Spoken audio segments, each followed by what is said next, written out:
Good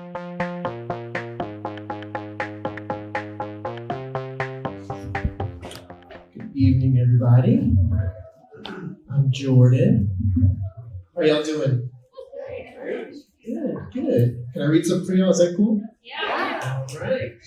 Well, I'm Jordan, so I truly have no idea how or who let me up here, but I'm going to make the most of it and have a good time. I'm a student, so I'm right now in graduate school. I'm going for my master's in creative writing. So this is what I love, and I just am honored to be here. I got a couple things that I want to do for y'all tonight. The weather was not planned, but it's kind of perfect. I got a couple spooky things for y'all, so we shall see. Not too spooky, kids, but just a little bit. I don't ever go too crazy. But the first is a poem, and I love poetry. You know, I don't write much poetry, but I think it's really fun. Poetry to me is the closest you can get to a song. And I love music. Never had a musical bone, but I love poetry. And it's a pantoum, so that's the form. First one is called Midnight Pantoum. Okay. The sky is alive tonight as the moon blushes through the blinds. You lock the front door and wink at the empty porch to the peephole. A chill spills through the walls and settles in your tired bones. You head up the stairs to a warm bed that's calling your name. Did you remember to lock the door? The thought gnaws a hole in your stomach. You peel yourself away from the warm and walk into the dark cold, cursing every step that takes you further from sleep. Eerie thoughts are tearing your stomach apart. You slap the wall with a blind hand for a light switch.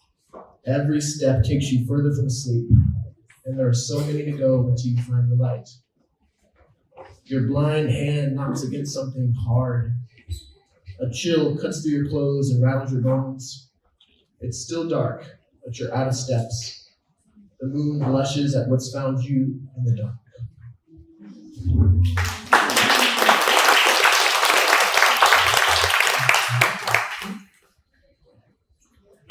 So the second one is a real quick one. It's a short story. It's flash fiction. This is really the genre that I love and more comfortable with. I love fiction. I love short story. And it's called Phantom Footstep. Okay. The ice runs for miles in every direction, blinding and white under the Antarctic sun. There's a trail up ahead of shallow footprints left behind that the snow is slowly working to fill. I squat down and finger a gloved hand into the tracks. They're half a knuckle deep, which means they were made recently. And the crisp outline says that whoever was here wasn't dragging their feet. I follow the direction of the steps, balancing over the frozen ground with my arms pinned to my sides.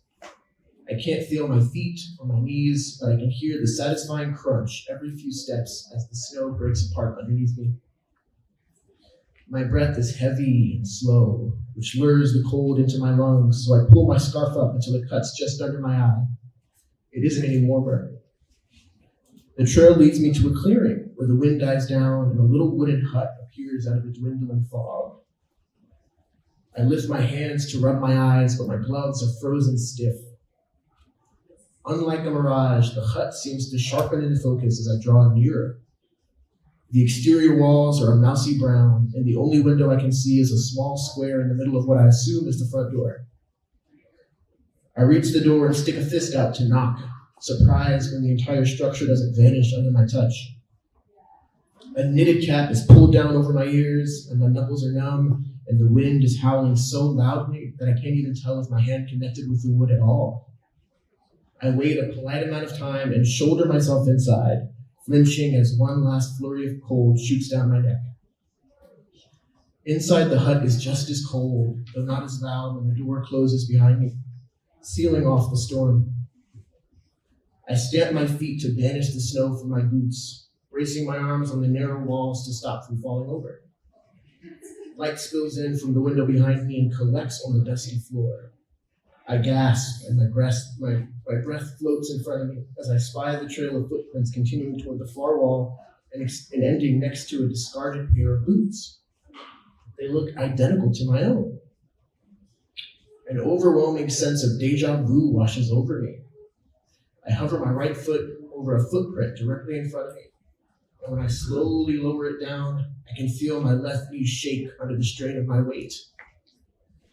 My boot slots perfectly into the phantom footstep, and I hear a faint knock at the door.